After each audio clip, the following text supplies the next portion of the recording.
Hello everyone, आज हम लोग एक्सरसाइज 16A का एग्जाम्पल नंबर 24 सॉल्व करेंगे। चलिए क्वेश्चन पढ़ते हैं। क्वेश्चन है broach is made with a silver wire in the form of a circle with diameter 35 mm. The wire is also used in making 5 diameter which divides the circle into 10 equal sectors as shown in the figure. Find the total length of the silver wire required. और दूसरा भाग है the area of each sector of brooch. अब ब्रूच क्या होता है? Jewellery type का एक ऑब्जेक्ट होता है, ठीक है, जिसको कि सिल्वर वायर से बनाया गया है। अब ये है कैसा? तो एक सर्कल बनाया गया है जिसका डायमीटर पहले से दे रखा है कितना, 35 mm है, ठीक है, mm है। अब इसमें क्या किया है, सर्कल तो बाहर बाहर है ही, उसके साथ साथ इसके अंदर क्या है, 5 डायमीटर जैसा इक्वली स्पेस्ड किया गया है, ठीक है। इक्वली स्पेस करने का मतलब कि सबके बीच का जो एंगल है बराबर है, यानी कि जो सेक्टर है वो भी क्या होगा, आपस में बराबर होगा। यानी कि एक सेक्टर जो होगा पूरे सर्कल का 10वां भाग होगा। क्वेश्चन में दिया हुआ है पहले से, विच divides the circle in 10 equal sector, यानी कि 10 बराबर भाग में बांटेगा। यानी कि एक जो सेक्टर है, एक सेक्टर का एरिया कितना होगा, 1/10 ऑफ एरिया ऑफ सर्कल, यानी कि पाई आर स्क्वायर। ये तो सेकेंड भाग हो गया। पहला भाग में क्या बोल रहा है, the total length of the silver wire required. अब टोटल सिल्वर वायर का लेंथ कितना होगा इस ज्वेलरी को बनाने के लिए। तो सबसे पहला बात, हम कहाँ कहाँ वायर को यूज कर रहे हैं। तो पहले तो हम यूज कर रहे हैं बाहर बाहर, यानी कि सर्कमफ्रेंस ऑफ द सर्कल में यूज होगा। उसके बाद 5 डायमीटर, ये तो सिंपल है, डायमीटर जितना भी दिया है उसको हम क्या करेंगे, 5 से मल्टीप्लाई कर देंगे, ठीक है। और दोनों को हम क्या कर देंगे, ऐड हो जाएगा, और ऐड करने के बाद हमको क्या मिल जाएगा, total length of the silver wire required, ठीक है। तो हम पहले से स्टार्ट करेंगे। पहला भाग में हमको क्या निकालना है, लेंथ निकालना है, ठीक है। तो हम लिखेंगे total length of the wire required to make a brooch, वो कितना होगा। तो हम लिखेंगे यहां सर्कमफ्रेंस ऑफ द सर्कल,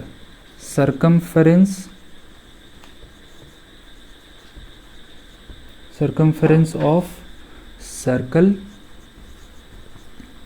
ये, और उसके साथ हम क्या ऐड करेंगे, 5 टाइम्स ऑफ डायमीटर, ठीक है। तो हम यहां लिखेंगे लेंथ ऑफ 5 डायमीटर, ठीक है। यहां पर एक डायमीटर तो है नहीं, 5 डायमीटर है, तो पांचों का हम लेंथ ऐड करेंगे, उसके साथ सर्कमफेरेंस, ठीक है। तो सर्कमफेरेंस क्या होता है, 2 pi r plus 5 times of diameter, ठीक है, 5 टाइम्स ऑफ डायमीटर। तो यहां पर हम 2 × 22/7, और रेडियस कितना है, ये 35 है, ठीक है। 35 क्या है, डायमीटर है, तो हम रेडियस की जगह पर 35/2 कर देंगे, ठीक है, प्लस 5 टाइम्स ऑफ डायमीटर, यानी कि 5 × डायमीटर कितना है, 35 है। ये हो गया। जब यहाँ हम कैलकुलेट करेंगे तो 2 से ये 2 कैंसिल हो जाएगा, 35, 7 से कितनी बार में, 5 बार में। तो 22 × 5 कितना होता है, 110 होता है। तो यहाँ हम लिख लेंगे 110 प्लस 35 × 5, ठीक है, 70, 140, ये हो जाएगा 175। दोनों को ऐड करेंगे तो कितना आ जाएगा, 285 mm, ठीक है। ध्यान देंगे यूनिट का भी, ये mm हो जाएगा, 285 mm। अगर सेंटीमीटर में बोलेगा तो सेंटीमीटर में भी चेंज कर देंगे, तो सेंटीमीटर में वैल्यू कितना हो जाएगा, 28.5 सेंटीमीटर, ठीक है। अगर सब्जेक्टिव टाइप का क्वेश्चन है तो यहाँ भी ला के छोड़ देते हैं तो कोई दिक्कत नहीं है। लेकिन अगर ऑब्जेक्टिव है तो ऑब्जेक्टिव में हमको क्या करना होगा, तो अगर ऑप्शन mm में ना देके सेंटीमीटर में दिया है तो हमको सेंटीमीटर के फॉर्म में कन्वर्ट करना होगा, ठीक है। ये हो गया पहला पार्ट। उसके बाद हम लोग दूसरे पार्ट पे आएंगे, एरिया ऑफ ईच सेक्टर। यहां तक नोट कर ली, उसके बाद आगे बढ़ते हैं।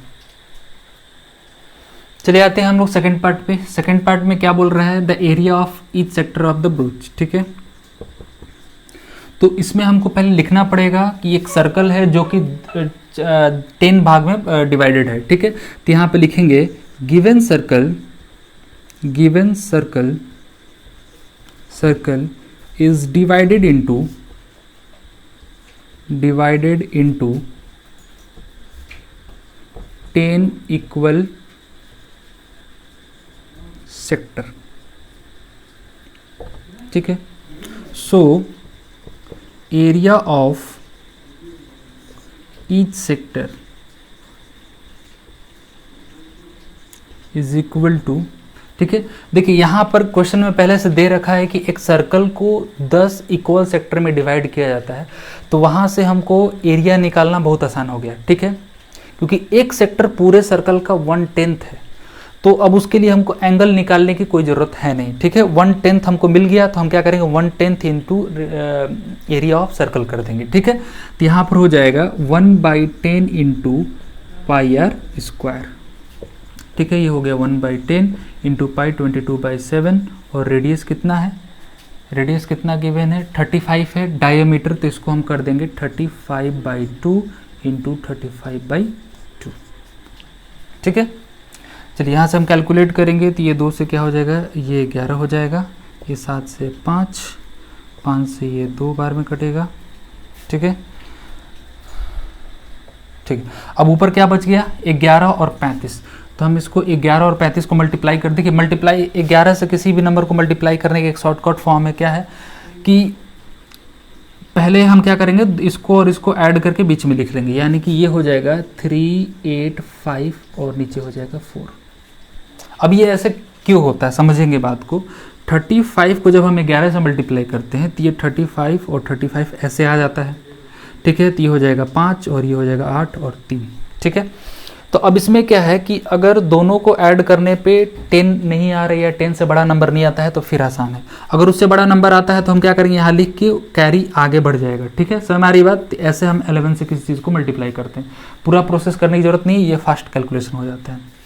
अब यहाँ से हम दोनों को डिवाइड करेंगे तो ये आ जाएगा 96.25 mm, ठीक है, mm स्क्वायर हो जाएगा, ये मिलीमीटर स्क्वायर, क्योंकि ये एरिया है तो एरिया हमेशा स्क्वायर में आता है।